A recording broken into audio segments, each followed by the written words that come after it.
Alright, okay mga kamods, ang gagawin natin ngayon is paano nga ba ginagawa yung airbox o kino-convert yung airbox para sa big carb o yung nakita nyo sa aming video na pwede ba ang stock pipe sa kargadong motor.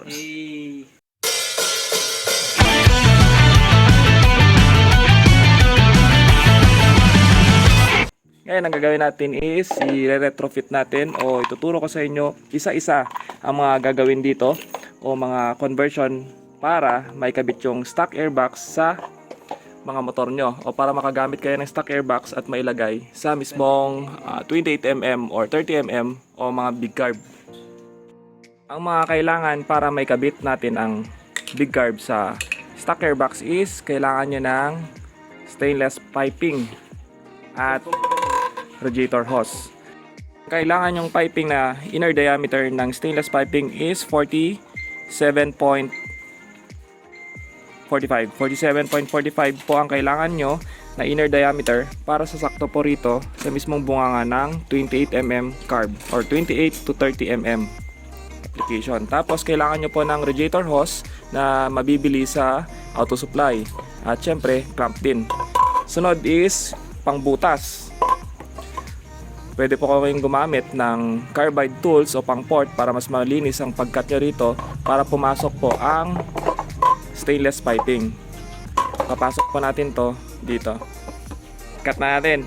Pero shoutout muna sa ating bisita. Ayos!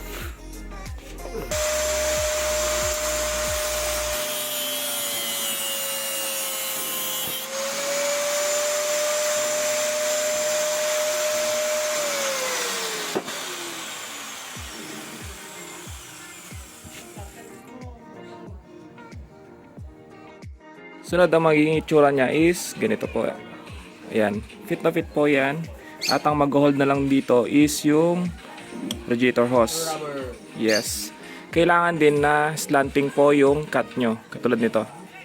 Hindi po diretso, kailangan po paling o paslant. Para ang labas niya is diretso po yung carb sa mismong airbox. Ayan. Pero anong klaseng bakal ganito lang ito? Anong bakal? Stainless piping. Ang inner diameter niya is 47.45. Tapos sunod is bubutasan niya to, yung sakto po rito para pumasok yung stainless. Ayan. Para mas maganda yung cut is gagamit po tayo ng carbide tools o yung pang port katulad po nito.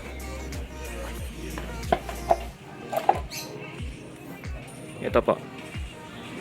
Para mas maganda yung cut nyo at hindi po butas-butas o bali-baliko.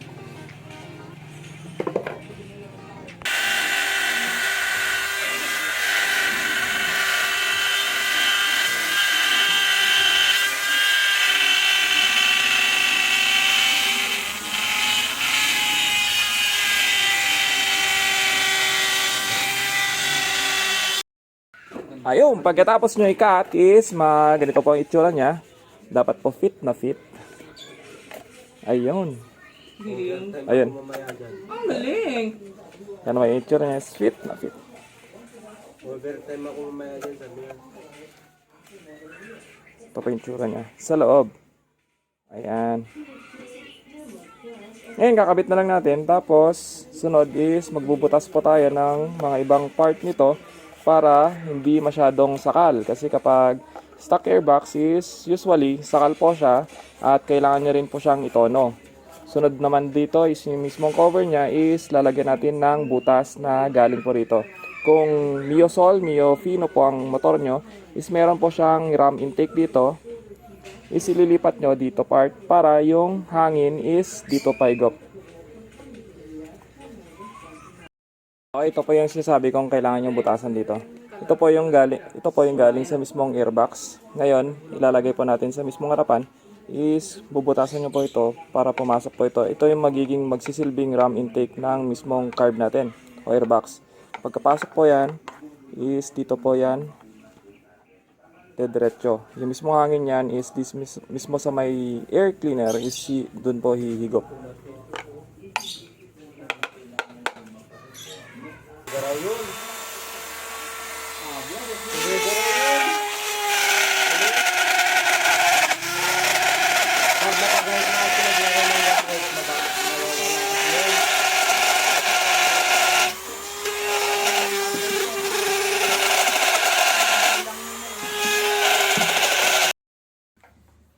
So ayun, pagkatapos nyo nabutas, ito po yung butas, is dapat fit na fit po yung ram intake natin.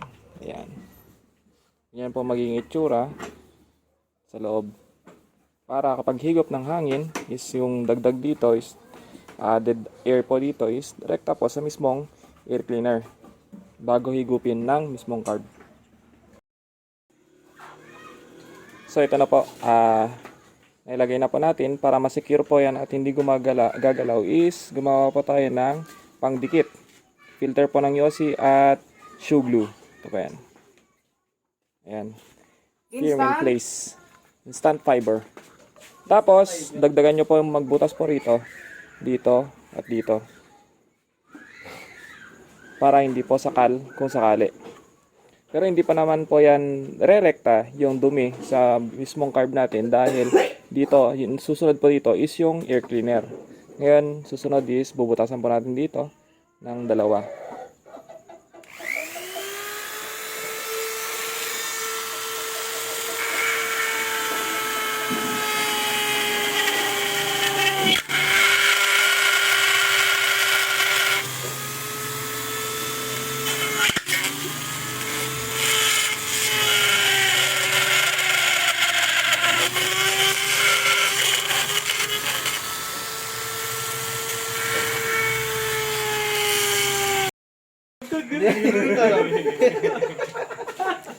Hindi yung kilo, ano yung umaya. Pero na dito yung tawa niya kanina, hindi. Sabi nila pag ano daw, pag Masyado daw, ano.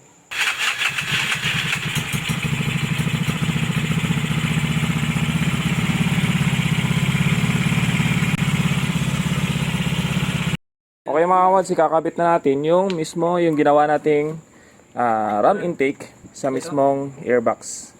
Saan yung airbox? Pasok mo nga lang. Hindi, mamaya isabay natin dan. Lagyan mo muna din. Baliktarin mo.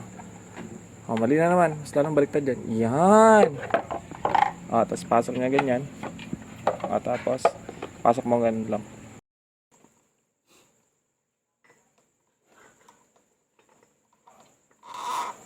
Tapos sunod, babalik nyo na yung pagkatornilyo nya dito. Tapos sa may pulley part.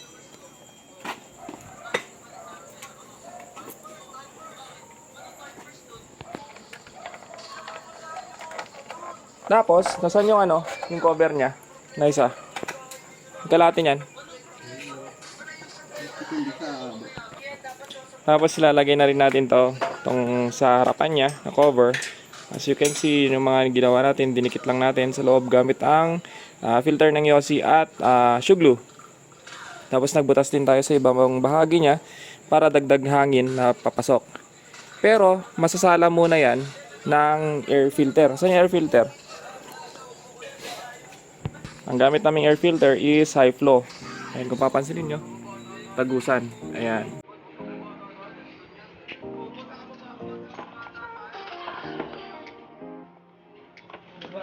Ayan, ito ang mangyayari niyan. Ito yung itsura niya. Kung ano itsura sa loob. Ayan. Ito pa itsura sa loob. Tapos lalagay lang natin yung air cleaner. Para masala, kahit pa paano, yung mga pumapasok na dumi. Mga maligno. Ayos. Adi, lagay mo na. Yung air filter. Element. Wala, may tornilyo pa yan. Okay. Aray ko. Ayun.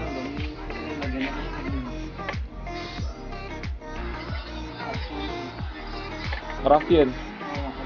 Tapos ang ganito tsura, tapos lalagyan nyo lang to. Oh, di ba? Ayos na. May airbox ka na. Yun. Mga kamads, nakakabit na natin yung makina sa chassis. At unang pasilip, tignan natin, ayun yung mismong carb, saka yung airbox. Fit na fit po yan. Yan. Ito po yung tsura. Ngayon, papanda rin na natin.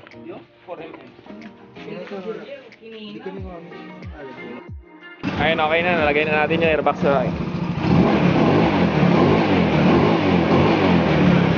Yan, ang gamit niya palang pipe is Sun Power Pipe.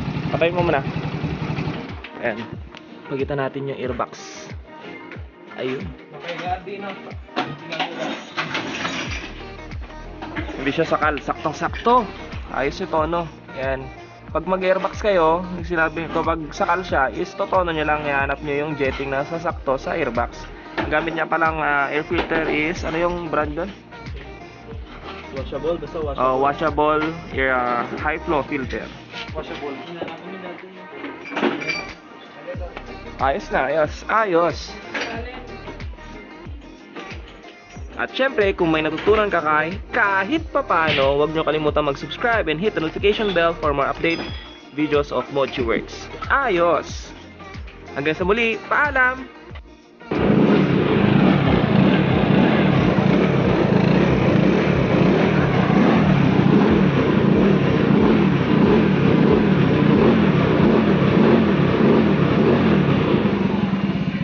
Stockhead 59